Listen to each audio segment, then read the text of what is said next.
plaisir d'être ici.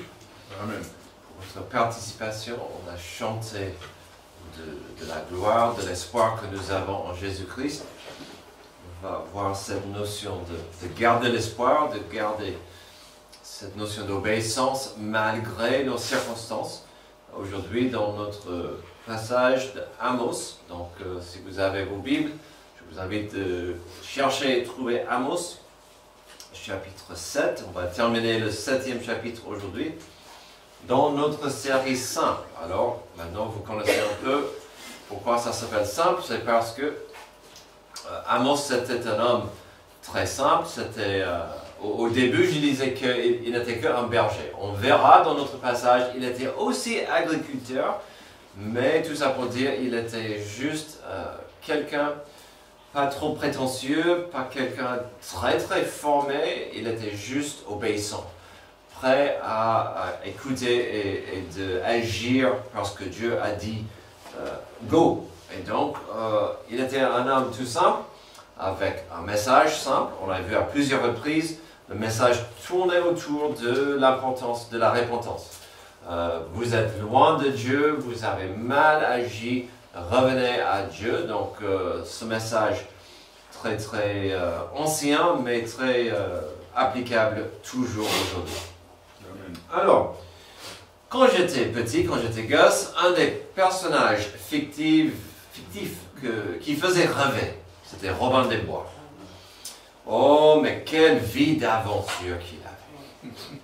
Peu importe si je lisais de ses exploits dans des bouquins, ou qu'il passait devant mes yeux sur l'écran, quand j'étais enfant, il y avait tellement de versions différentes de Robin, y compris ce monsieur-là de Disney, mais il y avait d'autres interprétations de Robin. C'était un héros pour le peuple. Il était intelligent, audacieux, rusé et très doué en tant que guerrier. Il pouvait faire tout ce que tu voulais au champ de bataille. C'était vraiment, ça faisait rêver. Ses aventures étaient vraiment incroyables. Puis, quand on est petit, on s'en moque de la légalité et la moralité de sa vie, car il aidait autrui et il se battait contre des méchants et des gens corrompus. Donc, la semaine dernière, j'ai parlé de Batman, c'est un peu la même chose. Il va quand même faire des choses illégales pour aider des gens qui souffrent dans la corruption. Ce n'était que quelques années plus tard où je commençais à voir quelques soucis ou problèmes philosophiques avec ce personnage. Le mythe de Robin des Bois dépasse largement le simple récit d'un bandit courageux vivant dans la forêt de Sherwood. Il soulève des questions philosophiques fondamentales sur la justice,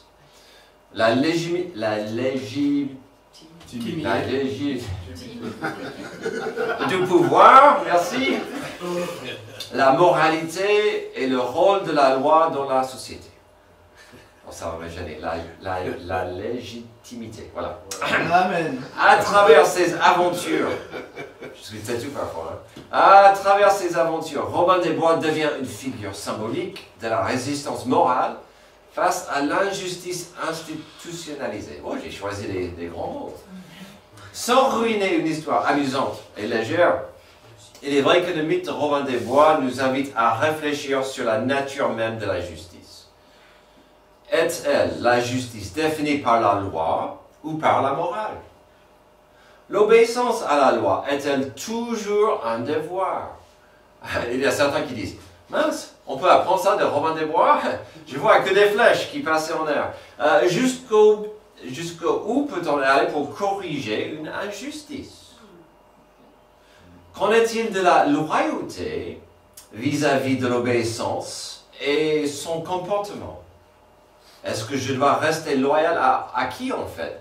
La loi ou la moralité, la justice ou le gouvernement? Robin des Bois demeure le symbole intemporel de la résistance morale face au pouvoir corrompu. En lui, le crime devient vertu et la désobéissance devient fidélité à une justice plus grande. Son histoire rappelle que la loi n'est qu'un instrument. Sans justice, elle n'a plus d'âme. Amen. Intéressant. Sans justice, la loi n'a pas d'âme. Pourquoi tout ça sur Robin des Bois et la notion d'enfreindre la loi pour le bien?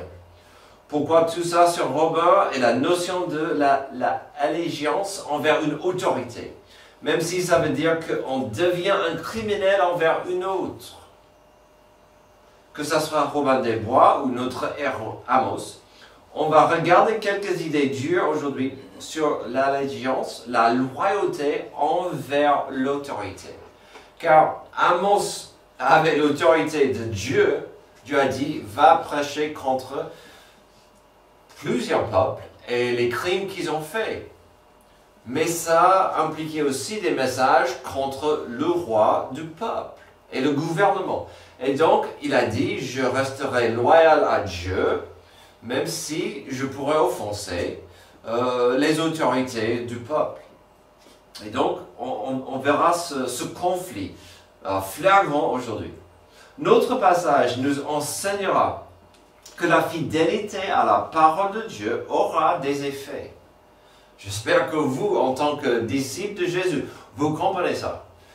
L'obéissance à la parole aura des effets. Elle entraînera des conséquences. Elle fera des vagues. Si vous insistez à rester fidèle à Dieu, vous ne serez pas forcément la personne la plus populaire à la fête. Amen. Peut-être vous ne serez pas à la fête. La parole de Dieu en action impliquera des actions et des réactions.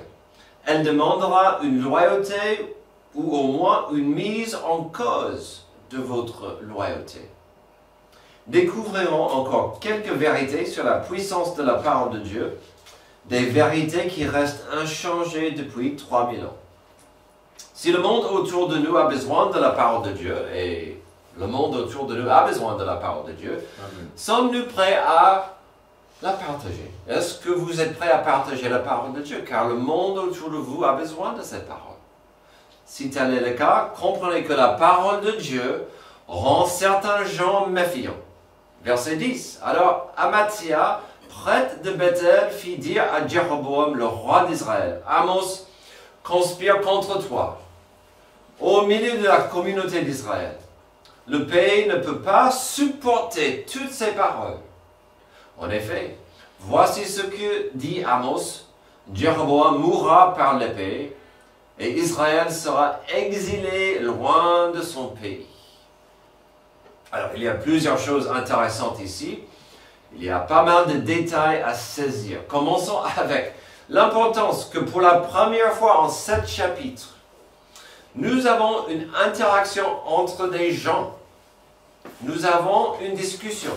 Car jusqu'ici, je ne sais pas si vous vous êtes rendu compte, mais jusqu'ici, on n'avait que des paroles d'Amos. Amos 20, il va annoncer un message aux Édomites, aux Philistins, aux Amorites, aux Israélites, aux gens de Juda. On ne sait même pas si les gens l'écoutent. On ne sait même pas s'il avait un peu de succès. Ou est-ce que, comme notre frère Antoine dit, il prêchait dans le désert. Jusque-là, on n'a que des paroles d'Amos, mais est-ce que ça arrive aux oreilles? Est-ce que ça fait des vagues? Est-ce qu'il y a des résultats? Et là, on arrive à la fin du chapitre 7, et en effet, des messages d'Amos font des vagues assez fortes, et c'est problématique, car on a ici Amathia. Ensuite, on voit ce Jean Amathia qui est en train de parler. Pourquoi c'est important? On a Amathia le prêtre de Bethel. Quelle est l'importance de cette position et cette ville? Alors, la capitale d'Israël c'était Samarie. Le roi c'était Jéroboam. Mais on sait, déjà selon ce qu'on a vu, mais l'histoire nous dit aussi que Bethel c'était, si vous voulez, la deuxième ville d'Israël. Et c'était à Bethel où Jéroboam a instauré et il a mis son temple, sa maison d'adoration. Et c'était là, Bethel avait toujours une signification spirituelle dans l'histoire d'Israël. Donc il a dit, il n'était pas bête, il a dit, puisque les gens aiment Bethel, elle a déjà, cette ville, cette région a déjà une importance spirituelle, je mettrai notre nouveau sanctuaire. Et donc, il a mis le sanctuaire là, son temple, et si vous avez suivi un peu notre série, qu'est-ce qu'il a fait? Il a fait quelques pratiques du judaïsme, la loi de Moïse, quelques sacrifices à Yahvé, mais il a aussi ajouté d'autres pratiques dans le sanctuaire. Donc il y avait d'autres idoles à côté de l'autel de Yahvé. Donc il y avait, si vous voulez, un buffet. Vous pouvez venir adorer Yahvé, mais si vous aimez bien les dieux de nos voisins, venez. Tout est permis dans notre maison de culte. Donc Bethel était vraiment le centre spirituel d'Israël à ce stade. Et donc, Amathia, c'est le prêtre, c'est lui le chef du sanctuaire, de cette nouvelle religion. Donc, il est là, c'était Jéroboam forcément qui l'a donné ce poste, c'est lui qui est le responsable pour gérer les cultes, y compris les offrandes, et que tout le monde reste tranquille dans notre système religieux. Il avait la belle vie, et donc Amathia, il est menacé, et donc il devient très, très méfiant. Puisque ce prêtre, ce monsieur d'importance, il avait tout ça à dire. Il n'avait rien que des craintes et des soucis, car il comprenait que le message de Amos était une réelle menace à leur vie de confort. Il a fait de Amos le méchant, et au verset 10, finalement, il craignait la repentance du peuple. J'espère que vous avez compris ça. Il dit au roi, le peuple, le pays ne peut pas supporter son message. Parce que le message, c'était, venez, tournez contre les idoles et revenez à Dieu. Ça, c'était un problème. Puis, voyons encore ce que Amathia a dit au verset 11, car il se trouve une leçon pour nous dans ce récit. Il a dit, en effet, voici ce que dit Amos. Jéroboam mourra par l'épée et Israël sera exilé loin de son pays. Alors, pourquoi c'est important? Qu'est-ce qu'il a dit? Alors, on a vu qu'Amos a proclamé un jugement sur la maison de Jéroboam. Et il a dit qu'il y aura un exil d'Israël. Mais tout ça à cause de la réjection de Dieu et l'absence de la repentance. Mais Amathia a pris le message et il a tordu, il a manipulé. Qu'on le sache, Amos n'a jamais dit Jéroboam va mourir à cause de l'épée. Il a dit sa maison sera détruite, mais il n'a jamais dit ça. Donc Amathia met les paroles dans la bouche d'Amos. Il va prendre quelques vérités, il va tordre le message pour faire peur. Mais ce n'est pas du tout ce que Amos a vraiment dit. Mes amis, rien n'a changé depuis. Lorsque des gens n'apprécient pas le message de la parole de Dieu, ils vont le changer, ils vont le éditer, ils vont faire copier-coller pour présenter des choses comme ils le veulent. Voici un problème de nos jours. Quand les gens sortent, ah oui, mais vous croyez ceci, ou vous dites que la Bible dit ça, souvent c'est copier-coller, c'est pas en contexte, et c'est pas correct. Malheureusement, ça peut venir des gens qui ne connaissent pas du tout Dieu, et vont prendre un passage pour dire, ah, mais votre Bible dit que vous pouvez lapider les gens qui pratiquent la magie. Alors, c'est ça votre Dieu? Donc, hors de contexte. Ou des chrétiens qui vont dire, hors du contexte, si vous voulez que Dieu vous bénisse, si vous voulez la bénédiction de Dieu, donnez 10 fois ce que vous alliez donner. Et là, vous allez ouvrir la bénédiction du ciel sur vous. Donc on voit ici la classique notion de prendre quelques vérités, de les tordre. C'est ancien. C'est ce que Satan a fait au début. Mais pensez-vous que l'esprit d'Amathia n'est toujours pas présent parmi nous? Il y a des centaines de groupes dans notre monde. Il y a une multitude d'écoles de pensée qui existent afin d'influencer des gens, manipuler des jeunes et inculquer des messages qui vont contre des principes bibliques. Oh, est-ce que vous êtes né un garçon? Tu peux devenir une fille. La science va t'aider. Oh, mais non, la Bible n'a rien contre ça. Oh, tu peux faire ce que tu veux avec ta vie. Dieu t'aime malgré tout. Arrête. Faites attention à ce que quand les gens prennent la Bible et disent « Mais un Dieu d'amour veut que tu sois content. » J'ai lu, je le vois de temps en temps. Hier, j'ai vu ça.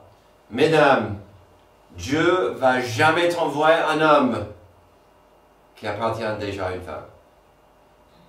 Par exemple. Mais parfois, on dit « Oh, on est tombé amoureux. Dieu m'a béni avec cette femme. » Oui, mais elle est mariée à quelqu'un d'autre. Oui, mais Dieu veut qu'on soit ensemble. Non, arrêtez de copier-coller. Amen, amen. Quand la lumière de la parole de Dieu brille dans l'obscurité, certains deviendront méfiants. Mais quoi d'autre? Si le monde autour de nous a besoin de la parole de Dieu, sommes-nous prêts à la partager? Deuxième chose, la parole de Dieu rend certains gens menaçants. Verset 12. Et Amathia dit à Amos, ah, d'accord, ça a changé.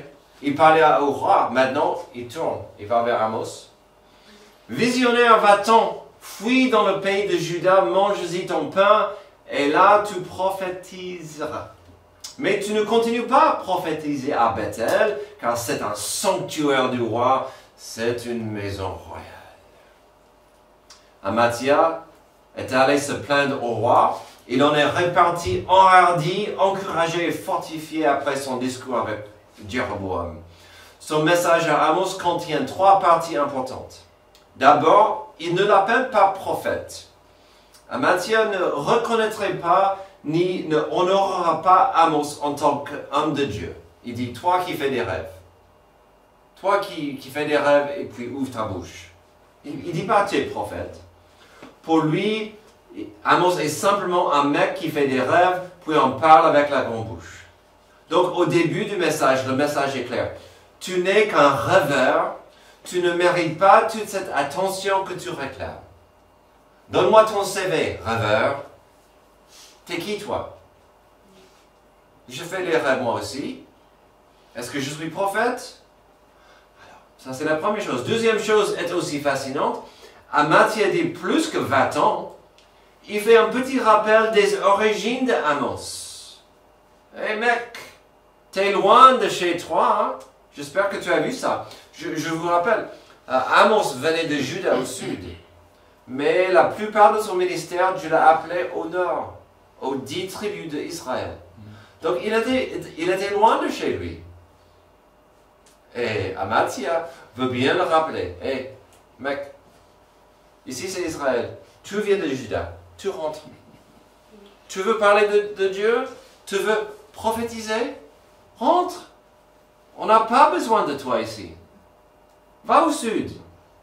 On est tranquille ici. Ça me rappelle, je suis désolé, des missionnaires qui sont appelés de quitter chez eux. Ils vont, ils arrivent. Et on peut avoir cette attitude. Mais vous êtes loin de chez vous. Allez-vous-en. Ici, on a nos coutumes, on a nos habitudes, et vous voulez introduire vos coutumes étrangères? Allez, non merci. La troisième chose à noter, c'est qu'Amathia va clairement dire qu'il y a des endroits ou des sujets qui sont tabous. Alors, presque 3000 ans plus tard, rien n'a changé. Oh, il y a certains sujets qui sont tabous. Ici, c'est Bethel. Il a dit, c'est un sanctuaire du roi. C'est une maison royale. Déjà, je vous ai dit que c'était une ville plutôt spirituelle où il y avait le sanctuaire. Mais là, il va encore plus loin. Ça, c'est la maison d'été du roi. La capitale, c'est Samarie. Mais ça, c'est la maison d'été. Ça, c'est la deuxième maison du roi. Comment oses-tu? Viens chez le roi et prêche comme ça. Comment oses-tu? Va à la porte du palais et dire, réponds-toi. Non, c'est pas possible. Tu n'as pas le droit de dire quoi que ce soit négatif aux autorités. C'est intéressant.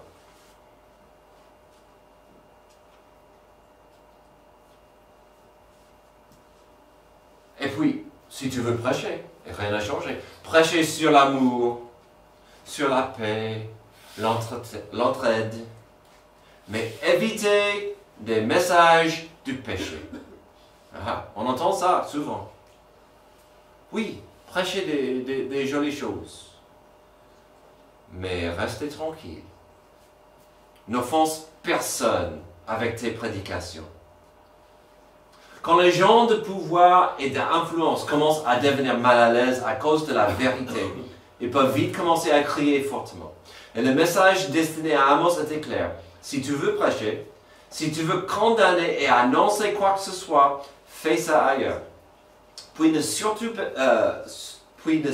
pas fais ça vers le roi ou des gens de pouvoir. Va parler de la repentance aux pécheurs, pas à nous. Oh, ça me rappelle des pharisiens pendant l'époque de Jésus. Prêche aux pécheurs, mais nous, laisse-nous tranquilles. Il est trop facile d'entendre la parole de Dieu ou de voir sa lumière en face et de dire « j'aime pas ça ». En plus, dans ce cas, il est trop facile dans la nature humaine de dire « bah, c'est pas pour moi, mais vous pouvez amener ça ailleurs si vous le souhaitez. Ne me prêche pas, mais je peux te orienter vers les vrais pécheurs. » Alors la parole de Dieu rend parfois des gens méfiants, mais aussi menaçants. Entre la notion de la redevabilité que personne ne veut pratiquer, entre la notion de la culpabilité que personne ne veut expérimenter, oui, la parole rend des gens mal à l'aise parfois. Heureusement, Dieu est au contrôle et souvent il veut nous utiliser pour avancer son plan. Mais pour que cela arrive, il faut des porte-paroles, ou dans notre histoire, un ambassadeur. Dieu, et on le dit souvent, il pourrait envoyer des anges pour prêcher. Il pourrait mettre une grande panneau, une pancarte dans le ciel. Mais que préfère-t-il? Utiliser nos bouches, utiliser nos vies, nos témoignages. Il veut des porte-paroles. Nos prochains versets vont nous montrer l'attitude et le comportement d'un porte-parole, d'un ambassadeur. Amos va dire que qui je suis n'est pas important. Mon CV, c'est pas utile et n'a rien à voir avec la vérité profonde de la situation. Ce qui compte, c'est le message. Le message que je porte par contre, le message que j'ai pour vous, est primordial, car il vient de Yahvé.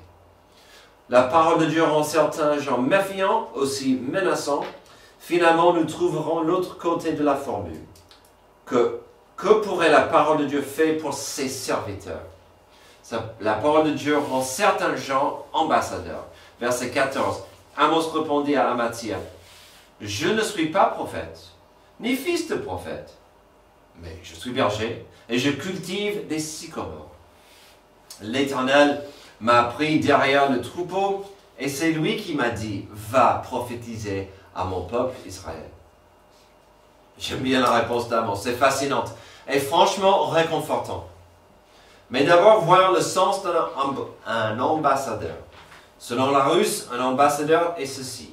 Représentant permanent d'un État auprès d'un État étranger, accrédité auprès du chef d'État et dirigeant la mission diplomatique.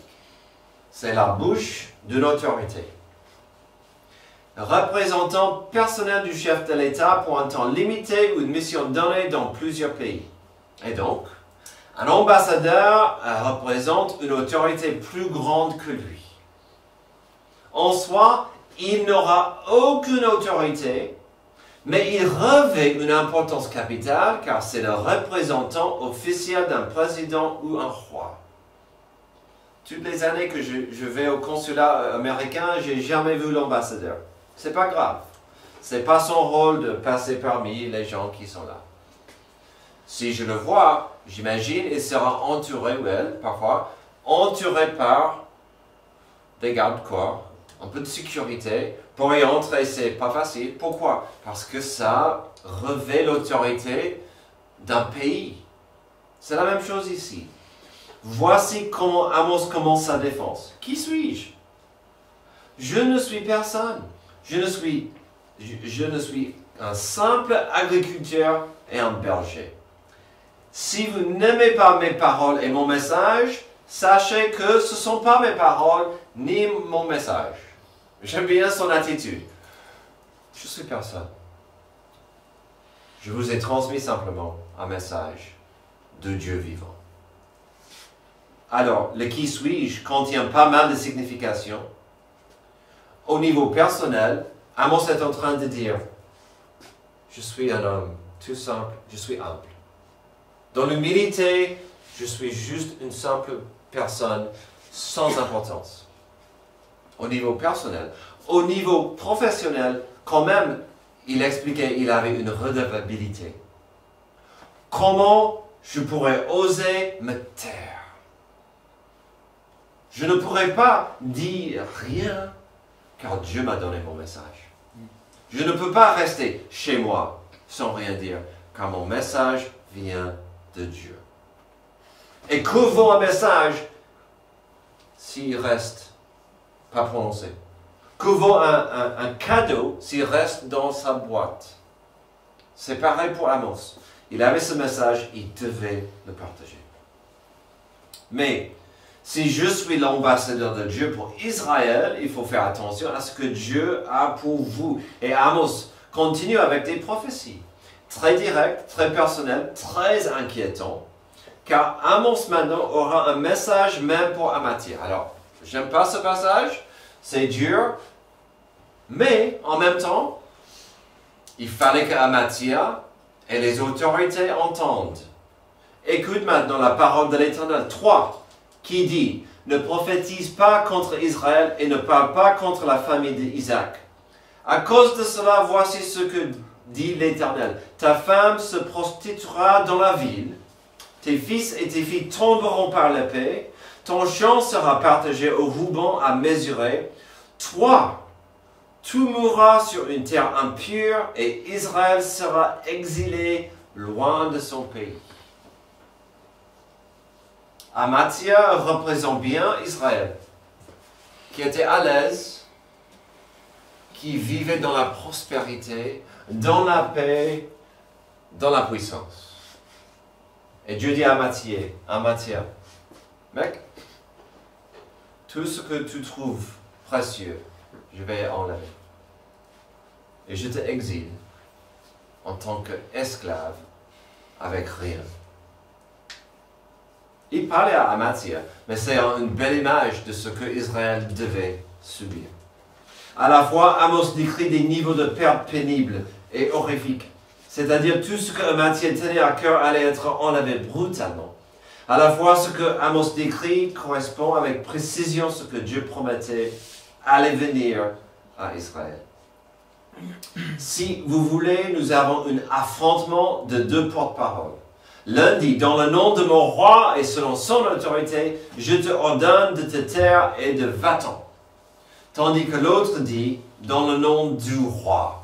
Pas de mon roi, mais du roi, le vrai. Je te dis que puisque rien n'a changé, vous allez perdre votre paradis sur terre, car vous avez ignoré l'Éternel et sa parole. Il y a des conséquences. Ici, nous voyons une vérité dure sur la justice de Dieu. Dans son amour et sa miséricorde, il envoie ses porte-paroles, il envoie ses ambassadeurs avec son message parfait de miséricorde et de justice. On a vu ça la semaine dernière. Dieu ne plaît pas avec la punition. C'est pourquoi il invite les gens à se repentir, à accepter sa miséricorde. Ici, nous voyons une vérité dure sur la justice de Dieu. Dans son amour et sa miséricorde, il envoie ses porte-paroles. Il veut que les gens acceptent. Hélas, ce message va souvent tomber sur les oreilles orgueilleuses. Le cœur humain va prendre ce message et sans réfléchir à l'amour qu'il a envoyé, va réagir au contenu du message pour trouver une source d'offense.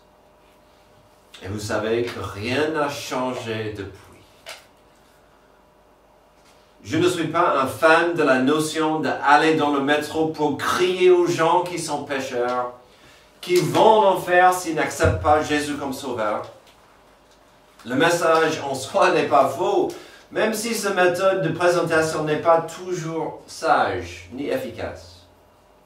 Mais si je prenais la vérité de ce message, et je voulais le partager plus doucement et avec moins de force et plus de sagesse à quelqu'un que j'aime bien.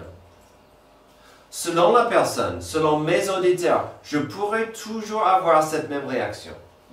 La vérité simple de l'Évangile aura toujours l'effet suivant avec certains gens. La méfiance. Oh Tierson, j'aime pas ce sujet, arrête de me parler de la vie après la mort. Ça peut arriver. C'est un sujet tabou. Ça, c'est la méfiance. Des menaces. Oh, Tierson, change le sujet tout de suite, sinon. Ça peut arriver. Mais honte à moi, si Dieu me met au cœur son message à partager, et je me tais. Car j'ai peur de ce que l'autre pensera ou dira. Si Dieu me donne le message à partager, il faut que je le partage avec amour, avec grâce, avec intelligence, car ce n'est pas mon message. Et la personne doit l'entendre. Quelle est la solution alors? De savoir que Dieu veut nous utiliser en tant que ses ambassadeurs. Un ambassadeur représente une autorité plus grande que lui. Et si la porte-parole se tait, il y aura d'autres personnes qui n'entendent pas le message. Je n'aurais jamais, je pense, croisé Jean-Paul. Mais qui l'a croisé? Roberto. C'est magnifique. C'est incroyable. Voici la méthode de partager la bonne nouvelle. Jean 1, j'aimerais illustrer cette vérité simple avec les premiers versets de Jean 1. Au commencement, la parole existait déjà, la parole était avec Dieu et la parole était Dieu. Elle était au commencement avec Dieu, ça parle de Jésus. Tout a été fait par elle et rien de ce qui a été fait n'a été fait sans elle. En elle, on parle de la parole qui est aussi la lumière. En elle, il y avait la vie et cette vie était la lumière des êtres humains. La lumière brille dans les ténèbres et les ténèbres ne l'ont pas accueilli. Jésus est venu pour briller.